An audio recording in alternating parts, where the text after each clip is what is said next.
going on there, youth pastors? Paul Turner here from the discipleproject.net, here with another great video for today.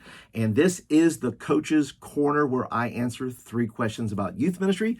If you have a question about youth ministry and you'd like me to answer it here, go ahead and leave me a comment down below. Would love to hear from you. And if you are looking for coaching, if you are needing a coach for any amount of time, anywhere from an introductory meeting for maybe 30 minutes, or you want to do a full 3-month deal, just go ahead and leave me another comment down below, and I'll put a link down below as well where you can find out my coaching services. So let's go ahead and start out today with, what is the mission of youth ministry? This is a question I got, and I think the mission of youth ministry is the same mission as the church. The church's mission is to, as Jesus said, go into all the world and make disciples. And that's what I believe the mission of youth ministry is. Because if we're referring to, and this is where I'm really big on what I call youth ministry, that when I refer to students, I try not to refer to us as a youth group or youth ministry. I try to refer to us as the church, as the primary identity of who we are. I talk to them in terms of they are saints. They are the body of Christ. They are the family of God. And so I try to use terms like that so that they understand that their identity as a community is to be the church, and to then, invite other people in to be saints, to be a part of the body, or to be a part of the family. So I think the mission of youth ministry is still the mission of the church. And because if we call and refer to our students as the church, then it is my belief that they will raise up to that. If you call them a youth group or youth ministry, then I believe they will also attain to that level as well. All right, second question. Should I pay high school students to help with middle school or kids' church?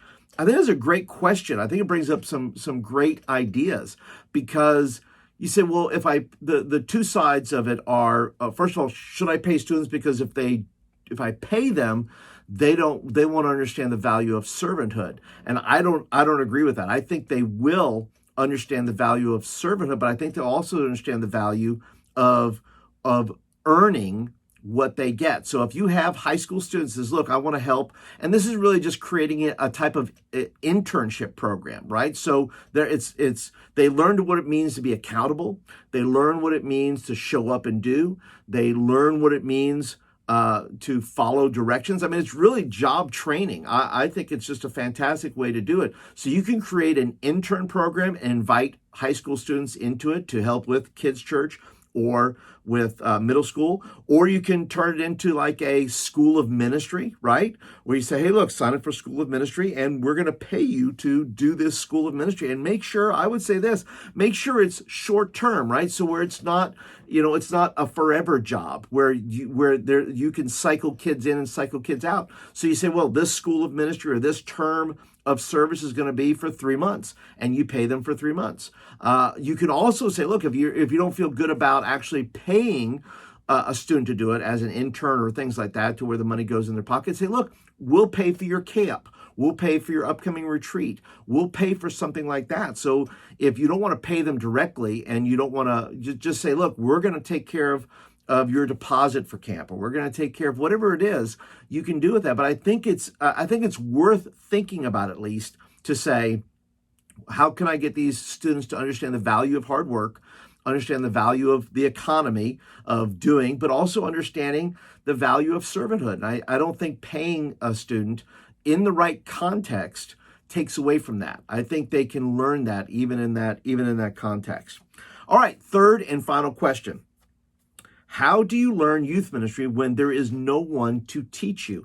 And I think this is also, you say, Paul, well, how could you say that when it's called the internet? Of course there's people to teach you. Well, fortunately, we have things like YouTube. Hopefully there's a lot of people like myself who make YouTube videos like this that are good teaching videos. So I would encourage you, if you're not a subscriber and you're saying, look, I need help in youth ministry, go ahead and subscribe, and you'll get videos like this on a regular basis. Coach's Corner happens every Thursday to the best of my ability. And then I have other bonus videos that I do. So whether they're game videos or just advice videos or things like that. But if you have questions, I'm here to answer those questions every Thursday.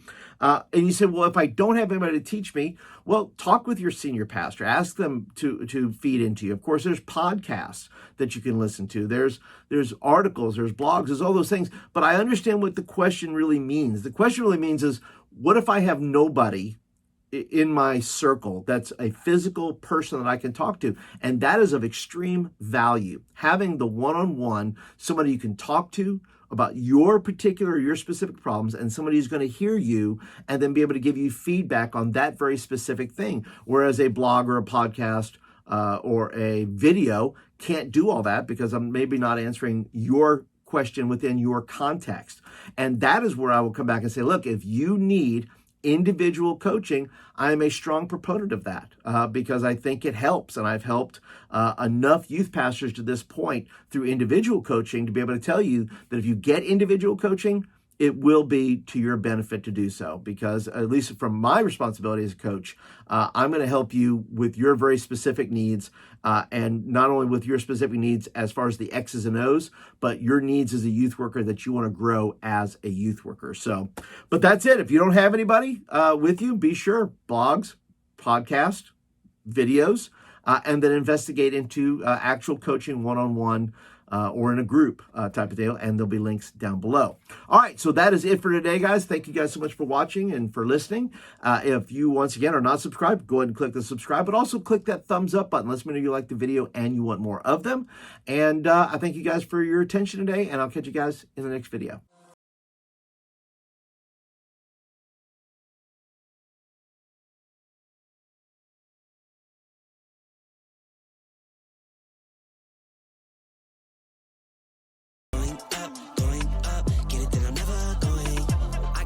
Out the runway, different incomes now.